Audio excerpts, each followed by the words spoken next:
저는 여러분이 지난 여름에 뭘 했는지도 알고 어제 점심으로 뭘 먹었는지도 알고 좋아하는 연예인 부부가 헤어질 때 아기처럼 울었다는 것도 알아요. 20년 전이라면 이 이야기는 정말 소름 끼치게 들릴 것입니다. 하지만 오늘날 SNS 시대, 기본적으로 누구나 자신의 사이버 친구에 대해 이렇게 말할 수 있을 거예요. 그래도 어떤 경우에는 지나친 공유와 좋지 않은 인터넷 매너가 정도를 넘길 때가 있죠. 그래서 오늘은 절대 하지 말아야 할 것들을 정리해보았습니다. 1. 한 단어짜리 메시지 보내기. 가끔 친구들과 채팅을 할 때 여러분은 가능한 한 함축적으로 표현하려 하고 대박, 콜 등과 같이 짧은 표현에 모든 생각을 담으려고 합니다. 실제로 메시지가 전달되기만 하면 되죠. 그런데 긴 문장을 타이핑하는 것과 어떤 이유에서인지 그것을 쪼개어 낱말로 보내는 것은 전혀 다른 이야기입니다. 인터넷 회사들이 메시지의 수는 제한하지 않으면서 메시지 내의 글자 수에는 요금을 부과하기라도 하는 건가요? 어쨌든 상대방이 얼마나 짜증날지 상상해보세요. 말 그대로 상대방을 스크린에 묶어놓고 여러분의 생각이 하나씩 태어나는 것을 기다리게 하는 것과 다름이 없죠. 상대방이 전화기나 노트북을 사용하고 있지 않을 때 문제는 더 커집니다. 기계가 집 반대편에서 끊임없이 울리니까요. 5분 만에 42개의 알림이 울렸는데 겨우 친구가 어제 쇼핑을 가서 스틸레토 구두 3켤레를 샀다는 사실을 알게 된다면 꽤 힘이 빠지겠죠? 2. 메시지에서 안녕이라고만 말하기. 주위에서 안녕이라고만 보낸 뒤 여러분의 답장을 기다리는 친구가 있나요? 그들이 예의 바르게 행동하려고 한다는 건 알지만 온라인 커뮤니케이션은 현실 세계와 약간 다릅니다. 상대방도 안녕이라고 즉시 답장하지 못하거나 다른 일을 하고 있는 상황이라면 첫 번째 메시지를 읽고 난 후 메시지를 보낸 사람이 무슨 말을 하려는 건지 계속 궁금해해야 할 것입니다. 지금 뭐해? 잠깐 시간이 있어도 같은 범주에 속합니다. 그 사람에게 인사를 하고 용건이 무엇인지를 하나의 메시지로 설명하는 것이 훨씬 더 좋습니다. 이렇게 하면 두 사람 모두의 시간이 확 절약되고 어떤 문제가 있든 더 빨리 해결할 수 있습니다. 3. 사람들에게 이 카드 남발하기. 저는 이 카드 받는 거 정말 좋아해요. 많을수록 좋고 반짝일 때 특히 신이 나죠. 라고 그 누구도 말하지 않습니다. 여기 한 가지 소식이 있습니다. 여러분의 아침은 여전히 괜찮을 것이고 여러분의 주말도 여전히 괜찮을 것이고 여러분의 여름도 여전히 즐거울 것입니다. 사람들이 인터넷에서 긁어서 36명의 사람들에게 보내는 인사카드를 받지 않는다 해도 말이죠. 아마도 가장 위험한 이 카드는 아주 사소한 휴일, 그러니까 피클의 날이나 양봉가의 날을 축하하는 사람들이 보내는 카드일 거예요. 만약 여러분에게 실제로 양봉을 하는 멋진 친구가 있고 여러분이 그들의 직업적인 기념일에 관심을 가지고 있다는 것을 보여주고 싶다면 여러분이 할 수 있는 가장 좋은 것은 그들에게 전화를 하거나 뭔가를 직접 써서 보내는 것입니다. 여러분이 직접 작성한 메시지 2줄이 컬러풀하고 평범한 카드보다 낫습니다. 네. 4. 너무 많이 포스팅하기. 나누면 배가 된다고 하기도 하지만 때때로 지나친 나눔은 부담이 되기도 합니다. 여러분의 친구가 매일 아침으로 무엇을 먹는지, 그들의 통근거리가 어떻게 생겼는지, 그리고 그들이 어떻게 식료품을 사러 갔는지 정말 알고 싶나요? 여러분의 신문사가 아닌 이상 여러분이 하루에 올리는 게시물의 수는 한 개로 제한하는 것이 좋을지도 몰라요. 예를 들어 여러분이 여행이나 기타 세상에서 가장 흥미진진한 일을 한다고 해도 거기서 찍은 187장의 사진을 팔로워들이 볼 준비가 되어 있다고 확신하시나요? 만약 그렇다면 그들은 아마도 여러분의 페이스북 앨범을 살펴보겠죠.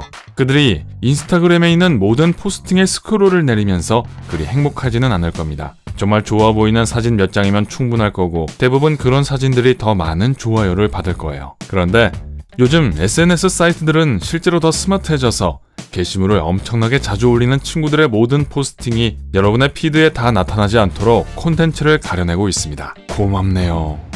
5. 라이브 스트리밍 콘서트와 행사. 참석하지 않을 계획이었던 콘서트에 가본 적이 있나요?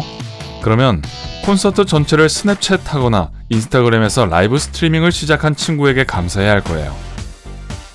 비욘세가 바로 앞에 있을 때 흥분을 가라앉히기는 어렵겠지만 화면으로 보는 친구들에게는 그다지 신나 보이지 않을 것입니다. 특히 여러분이 앞줄에 앉은 게 아니고 핸드폰 카메라로 풀 HD로 찍을 수 있는 게 아니라면요. 여러분의 라이브 방송은 예술가들의 저작권은 신경도 쓰지 않는 거고요. 뿐만 아니라 생일 파티나 야구, 졸업식, 기타 어떤 행사든 마찬가지입니다. 아니요, 여러분이 참석한 하나의 이벤트에 대한 32개의 인스타그램 스토리를 만드는 것은 좋은 생각이 아닙니다.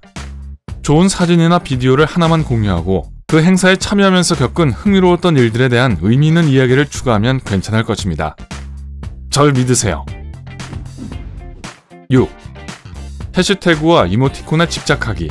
어떤 사람들은 자신들의 팔로워들이 단어를 해석하는 방법에 대한 시각적 힌트가 필요하다고 생각할 수 있습니다. 그래서 쓰는 모든 문장마다 한 줄 한 줄 이모티콘을 넣죠. 더 심한 경우라면 짧은 문장 안에서도 단어 하나하나에 이모티콘을 붙이고요. 가끔은 사람들에게 그냥 글을 읽게 하고 이모티콘으로부터는 휴식을 취하게 해주는 게 더 좋지 않을까요? 해시태그도 마찬가지입니다. 블로거도 아니고 상업적인 계정을 가지고 있는 것도 아닌데 해시태그 인용, 해시태그 인기, 해시태그 아름다움 같은 해시태그를 쓰면 여러분의 포스팅이 더 많은 주목을 받게 될 거라고 생각하세요? 불행하게도 그보다는 포스팅이 웃겨 보일 가능성이 더 높습니다. 7. 관심을 끄는 포스팅 올리기. 내가 뭘 잘못했길래 이런 일이 생기는 걸까? 눈물 이모티콘. 모든 사람들은 힘든 시기를 겪지만 어떤 사람들은 자신의 고충을 비밀스럽게 알려야만 하나 봅니다. 그들은 자세한 것은 밝히지 않은 채 비밀이라는 아우라를 만들어내는 것을 좋아합니다. 그리고는 누군가가 무슨 일이냐고 물으면 쪽지 드릴게요 라고 답하죠. 깊은 의미가 있는 인용문도 그들의 취향입니다. 사랑은 사랑이고 사랑이 아닌 것은 사랑이 아니다. 이런 거요. 뭔 소리죠? 그리고 그들 중 일부는 SNS를 좀 쉬겠다고 발표하기도 합니다. 그리고 이틀 후에 불만꾼 혹은 자랑꾼으로 돌아오죠. 둘 중 하나만 하도록 하세요. 8. 자신의 연애사 노출하기. 사랑에 빠지는 것은 멋진 일이지만 여러분의 연애에 대한 모든 세부사항을 세상과 꼭 공유해야 하나요? 애정이 지나치게 담긴 셀카를 게시하거나 여러분이 했던 모든 데이트를 기록하거나 여러분의 애인이 자고 있는 사진까지 올리는 건 약간 지나칩니다. 아니요, 사실 아주 많이 지나쳐요. 더 나쁜 건 싸우거나 헤어진 후 그에 대한 비열한 글을 올리는 거예요. 9. 한 단어짜리 음성 메시지 보내기. 모든 사람이 음성 메시지를 좋아하는 것은 아닙니다. 음성 메시지가 항상 편리한 건 아니잖아요? 직장에 있다든가 가족끼리 저녁 식사를 하는 중이라든가 하면요. 하지만 더 나쁜 경우는 여러분이 어떤 사람에게 직접 질문을 했는데 응 혹은 아니라고 대답을 타이핑하는 대신 자신의 목소리를 녹음해 보내는 것을 선택한 경우죠. 그러면 그 메시지를 받은 불쌍한 사람은 양해를 구하고 조용한 곳에 찾아가서 그 대답을 들어야 합니다. 또한 음성 메시지는 필요할 때 복사하여 붙여넣을 수도 없고 텍스트 메시지보다 인터넷 데이터 용량도 훨씬 더 많이 듭니다. 10. 사람들이 분명히 신경 쓰지 않을 일에 그들을 초대하기. 여러분과 여러분의 친구들이 공통의 관심사를 가지고 있고 친구들이 실제로 좋아할 페이지에 좋아요를 누르라고 친구들을 초대하는 것은 멋진 일입니다. 그러나 업무용 페이지나 이벤트를 작성하여 좋아요와 참석을 전체 친구 목록에 보낸다면 사람들에게 차단당할 각오도 하셔야 할 거예요. 11. 묻지도 않고 사진과 댓글로 다른 사람을 태깅하기. 모든 사람이 파티 사진 같은 곳에 태깅되는 걸 좋아하는 것은 아닙니다. 그들이 아무리 재미있고 멋져 보이더라도 말입니다. 그리고 친구 2명을 댓글에 태그해서 자외선 차단제 받아가세요 같은 것을 좋아하는 사람을 찾는 것은 정말 어렵습니다.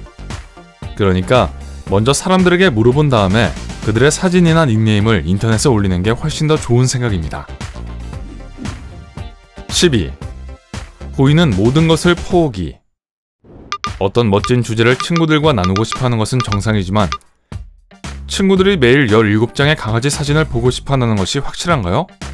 혹은 끝도 없이 당신이 가구라면 어떤 가구일까 같은 테스트는요? 사실 여러분이 유용한 기사나 뉴스처럼 의미 있는 것들을 공유할 때조차도 그 게시물이 여러분에게 무엇을 의미하는지 혹은 여러분의 의견이 무엇인지를 함께 보내는 게 좋습니다.